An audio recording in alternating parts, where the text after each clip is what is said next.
Abu Bakr அஸ்-சித்தீக் ரலியல்லாஹு அன்ஹு தியாகத்தின் உருவம். முதல் கலீஃபா அபூபக்கர் ரலியல்லாஹு அன்ஹு நபி முகம்மது ஸல்லல்லாஹு அலைஹி வஸல்லம் அவர்களின் நெருங்கிய தோழர். தியாகமும் அவரின் தனிச்சிறப்பு.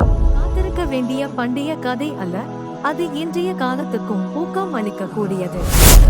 ரலியல்லாஹு அன்ஹு தனது சொத்துக்களை இஸ்லாத்துக்காக உம்மத்தின் நல்வாழ்வையே இஸ்லாம் ஒரு சமூகத்தின் முன்னேற்றத்துக்காக உழைத்த போது உங்கள் தனித்தன்மை எப்படி வெளிப்படுத்தப்படும் என்ற பாடத்தை இச்செய்தி நமக்கு கற்பிக்கிறது. ஆரம்ப காலங்களில் அபூபக்கர் ரலியல்லாஹு அன்ஹு அவர்களைப் போல நம் வாழ்க்கையிலும் நல்ல வழிகாட்டியை தேர்வு செய்யும். அபூபக்கர் ரஹீதா வாழ்வியல் உதாரணம் நம்மை தியாகம், நம்பிக்கை மற்றும் அர்ப்பணிப்பு என்ற மூன்றையும் கற்றுக் கொடுக்கிறது.